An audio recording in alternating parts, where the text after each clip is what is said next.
अच्छी बात है सर। कहाँ से आए आप? सर दिल्ली से जी। दिल्ली से हैं। क्या नाम हो गया सर? श्याम सुंदर कोहली। श्याम सुंदर कोहली साहब, जी हाँ। बहुत बहुत मुबारक हो। कुछ कहना चाहते हैं नए साल के बारे में? ये कह रहे कि जैसे आप मुद्दे उठाते हो 26 में, 27 में, 28 में, इससे बढ़िया मुद्दे उठाते रहो मुद्दे। बहुत अच्छा बात। और नए वर्ष की सभी को शुभकामनाएं। क्या बात है, वाह, बहुत अच्छा, बहुत बहुत मुबारक हो आपके परिवार को, आपकी शुभकामनाएं। कहाँ से आए भैया आप? कहाँ से आए? हाँ हाँ, पीछे खड़े हैं आप। कहाँ से आए? बिहार में कहाँ से बाबू? मुजफ्फरपुर। मुजफ्फरपुर से।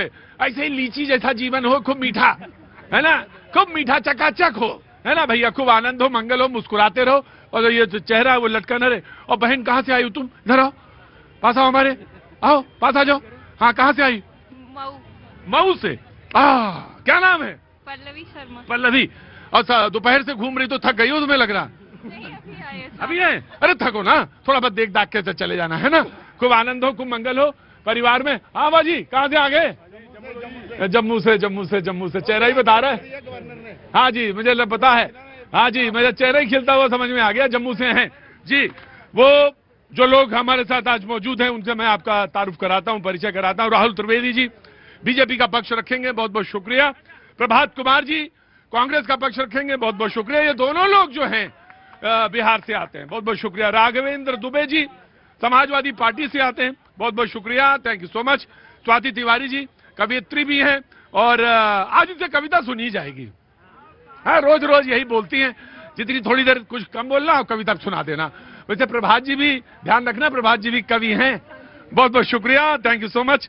अमित श्रीवास्तव जी बहुत बहुत शुक्रिया, ये भी बिहार से आते हैं, बहुत बहुत शुक्रिया। राजनीतिक विश्लेषक सैयद जवाद जी, ये उत्तर प्रदेश से आते हैं, शाहजहांपुर से, बहुत बहुत शुक्रिया, thank you so much.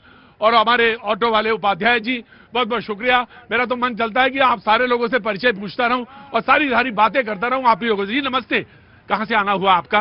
Bhagalpur Bihar. Bhagalpur Bihar से। बिहार के बगैर मेरी बात अभी कभी पूरी होती ही नहीं। आप दिल्ली के हैं, थोड़ा धैर्य रखो। दिल्ली, मैं दिल्ली का हूं, लेकिन बिहार में एम्स पटना में काम कर रहा हूं, तो मैं बिहार को जिंदाबाद कहना चाहूंगा, क्योंकि नीतीश कुमार की वजह से और मोदी जी ने बहुत अच्छा काम किया है, बहुत अच्छा काम किया है। एक बार जय बिहार बोल दो, जय बिहार। लेकिन एक बात, अब एक बात मैं नहीं, एक बात आप बोले, मैं एक बात मैं कहना चाह रहा हूं। ये भागलपुर से हैं बिहार की, और ये लोकल पंजाबी हैं दिल्ली के, बिहार में काम कर रहे हैं। ये जो भागलपुर वाले हैं इनको ऐसे देख रही था, अरे अच्छा ये गजब बोल रहा है ये तो बिहार के बारे में, और मुझे मालूम ही नहीं जितना बिहार के बारे में उससे ज्यादा बिहार के बारे में ये बोल रहा है। जी नमस्ते, thank you so much. Ma'am कहाँ से आना हुआ? सिलीगुड़ी, दार्जिलिंग। सिलीगुड़ी दार्जिलिंग से। ओए होए, अब आना होगा मेरा वहाँ, बंगाल का चुनाव होगा तो मैं दार्जिलिंग जरूर आऊंगा। पहले वेलकम जी, होल हार्टेडली वेलकम दे। Thank you ma'am, thank you so much, thank you so much. मैंने दार्जिलिंग में शो किए हैं, कालिंपोंग पे भी शो किए हैं, लेकिन मैं जल्दी आऊंगा वहाँ पे, बहुत जल्दी। हम लोग बहुत disturb actually, we are staying in the chicken neck, my home just for half kilometre from the Bangladesh Phulbari border से। मैं समझ सकता हूँ, वो बहुत सारी चीजें हैं, हाईली सेंसिटिव सिचुएशन, और वहाँ पे जगह है। Selfie with you. सेल्फी लेनी है आपको? ऑफकोर्स, सेल्फी की तैयारी करिए। मैं तारुफ करा चुका हूं, और प्रभात जी आज बंगाल पे मुद्दे पर होगा, और आप ये देखिए, जलिए ना मुझसे, बिल्कुल भी ईर्ष्या मत रखिए। अब मैं एक सेल्फी खिंचा के आ जाऊं? बहुत बहुत शुक्रिया, क्योंकि वो चली जाएंगी जल्दी। चलिए आप सेल्फी खिंचा लीजिए, और प्रोड्यूसर साहब आप भी पूरा मत मानिएगा। हाँ, सेल्फी खिंचा रहा हूं, उसके बाद ही काम करूंगा। हाँ जी, खिंचाइए। बहुत बहुत शुक्रिया, thank you so much. Siliguri से हैं, और थैंक यू सो मच, बहुत बहुत शुक्रिया। तो पश्चिम बंगाल में ममता बनर्जी ने 2-3 बातें कही, मैं उनको रख देना चाहता हूं, और उसके बाद अमित शाह जी ने भी बात कही है, उसका जवाब दिया है। कई लोग कह रहे हैं कि मैं तुष्टीकरण कर रही हूं, यह बात ममता जी के बयान से है, एक दिन पहले का बयान है, लेकिन मैं धर्मनिरपेक्ष हूं और सभी धर्मों में विश्वास करती हूं। मुझे बंगाल से प्यार है, मुझे भारत से प्यार है, सभी जातियों सभी धर्मों से प्यार करते हैं, यही हमारी विचारधारा है। मैं केंद्र सरकार से गंगा सागर में पुल बनवाने की कोशिश कर रही थी, लेकिन अब मैं इसे खुद बनवाऊंगी। मैं 5 जनवरी को इसकी नींव रखूंगी। गंगा सागर में वो पुल बनाने की बात कह रही हैं। मेरे ईद में जाने पर सवाल, गुरुद्वारे पर जाऊं तो चुप्पी। कोलकाता में 15 एकड़ में बनाने वाली दुर्गा मंदिर की मैं नींव रखूंगी। इस पर उन्होंने कुछ और भी कहा। वहां पर अमित शाह जी भी बैठे थे, वहां मौजूद थे। किसी प्रोग्राम में उन्होंने भी ये बात कही और उन्होंने कहा कि घुसपैठ से बंगाल की जनता चिंतित है। बंगाल में बीजेपी की सरकार बनेगी, 26 में चुनाव है, अब वहीं पे चुनाव होने हैं। टीएमसी सरकार से जनता भयभीत है, भय भ्रष्टाचार बंगाल की पहचान बनी हुई है। 2026 में बीजेपी की सरकार बनेगी, ये बात ये अमित शाह जी ने कही। बातचीत के सिलसिले को शुरू करता हूं। सबसे पहले कांग्रेस के प्रवक्ता प्रभात जी बड़े चिंतित मुद्रा में हैं, पता नहीं क्यों। जी बातचीत शुरू करता हूं। यू हैव टू वेट नहीं, जम्मू को वेट करना पड़ेगा। नहीं, बात बंगाल की है। सबसे पहले हम पुराने वर्ष को खत्म करके नव वर्ष में जा रहे हैं। भाई डिस्टर्ब मत करो, तुम्हें खड़े होना ना खड़े होना तो जाओ। हाँ जी। तो समस्त देशवासियों को और पूरे विश्व को, क्योंकि हम तो विश्व बंधुत्व वाले लोग हैं, तो समस्त विश्व को नव वर्ष मंगलमय हो।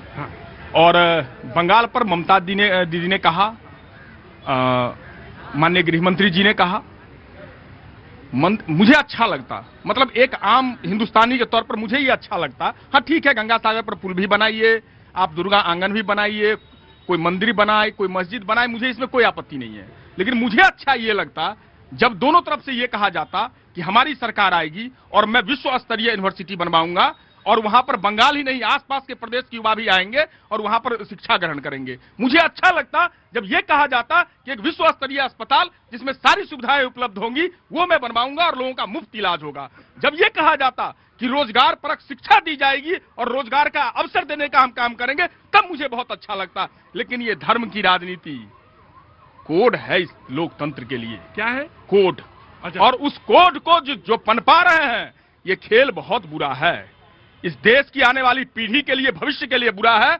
मैं तो ये कहता हूं कि बेहतर भारत के लिए बेहतर समाज और बेहतर व्यक्तित्व की जरूरत है और वो तभी बनेगा जब हमारा जो भविष्य नौनिहाल है उसको हम अच्छी शिक्षा, रोजगार परक शिक्षा और देश से जुड़ी हुई बातें बताएं। हम ये ना बताएं। जब मैं अभी देख रहा था मैं पश्चिम बंगाल से, और वो कह रही थी कि मैं चिकन नेक के पास सिलीगुड़ी से आई हैं। बोली मैं जहां से आई हूं वो बड़ा सेंसिटिव इलाका है और मैं कैसे रहती हूं मुझे ही मालूम है और किस प्रेशर में होता है वहां पे। वो खुद इसका जिक्र कर रही थी, शो में मौजूद थी, अभी वही बात कर रही थी। जी बीजेपी के प्रवक्ता, वांट टू रिप्लाई। सबसे पहले तो अंग्रेजी नववर्ष जो आने वाला है उसकी सभी को शुभकामनाएं। अभी कुछ दिन पहले ही हमारे भारतीय जनता पार्टी के राष्ट्रीय संगठन महामंत्री श्री वी एल संतोष जी ने एक बात कही कि जो बंगाल की लड़ाई है वो राजनीतिक लड़ाई नहीं है हमारे लिए, वो सभ्यता की लड़ाई है। और देखिए कितना बड़ा फर्क है। जो बंगाल दुर्गा पूजा के लिए, जो बंगाल रविंद्रनाथ टैगोर जी के लिए, परमहंस जी के लिए, स्वामी विवेकानंद जी के जाना जाता था, आज वो बंगाल, यहां पर सभी लोग व्यक्ति मौजूद हैं, सबको पता है कि किस लिए जाना जा रहा है। सिर्फ और सिर्फ घुसपैठियों के कारण वहां पर आए दिन जो वहां पे हत्याएं हो रही है हिंदुओं की माताएं बहनों का जो बलात्कार किया जा रहा है, जो उनकी इज्जत लूटी जा रही है, उसके लिए जाना जा रहा है। और अगर यही कांग्रेस पार्टी जो इतनी बड़ी बड़ी बातें कर रही है, इससे पहले यही कांग्रेस पार्टी और लेफ्ट थे, उसके बाद आज लगभग 15 साल से वहां पर ममता बनर्जी की सरकार है। इन लोगों ने अगर बंगाल को संभाला होता तो बंगाल की संस्कृति भारत की सबसे बेहतर संस्कृति में से है, लेकिन बंगाल को बर्बाद करके रख दिया। और आज बंगाल अपने स्थिति पे, अपनी जो उसकी आज की वस्तु स्थिति है उस पे बंगाल रो रहा है। बंगाल के एक एक हिंदू वहां पर आज इस बात के लिए वेट कर रहे हैं कि किस दिन चुनाव होगा और इस बार भारतीय जनता पार्टी की सरकार वहां पर बना के रहेगी। ठीक जी, कांग्रेस जी, इन्होंने शुभकामना दी नव वर्ष की। ये अच्छे आदमी हैं। मुझे तो डर लगा कि नव वर्ष कह करके फिर कुटाई पिटाई नहीं शुरू करवा दे भाजपा के लोग। 25 दिसंबर को हमने देखा है ना क्रिसमस में क्या क्या हुआ है इस देश के अंदर। तो आपके अनुसांगिक अंग किस ढंग से नफरत और घृणा फैलाते हैं ये भी देश ने देखा। आप अच्छे आदमी त्रिपाठी जी, आपने शुभकामना दी, धन्यवाद। अभी आते हैं, रुकिए। रेप की बात कर रहे थे, महिलाओं पर अत्याचार की बात कर रहे थे त्रिपाठी जी। कुलदीप सिंह सेंगर का नाम सुना है? बस आपको सिर्फ उत्तर प्रदेश, मध्य प्रदेश यही याद रहेगा आपको। नहीं, आप एक बार कहे कि बंगाल में जो हुआ वो गलत हुआ। आपने लंबे यूनिवर्सिटी, कॉलेज, हॉस्पिटल की बात कर दी। आपने क्यों नहीं कहा आपने पहले इस बात को दिक्कत क्या है? दिक्कत क्या है? आपके समझ में नहीं आएगी। नहीं, मैं आपको शिक्षा समझ में नहीं आएगी, स्वास्थ्य समझ में नहीं आएगा। जनता समझना छोड़ दी है। रुकिए। आपको आपने देश की बोल जनता दिया। समझना छोड़ दी बोल है। लिया। मैंने शिक्षा की बात करी, मैंने ममता बनर्जी जी और आपके जो माननीय गृह मंत्री जी वहां जाकर के घुसपैठिए की बात कर रहे मैं थे। दरअसल क्या है कि वो अश्वत्थामा समझे ही नहीं। वो अश्वत्थ समझे ही नहीं। मैं समझ गया। अरे आप बताइए तुम्हारा फिर इसके आगे व्याख्या। मैं बता देता हूँ उसके आगे। अश्वत्थामा? बोलो अश्वत्थामा मारा गया तो बोलो नरोवा पुंजवा। आइए उसी पे मैं देखो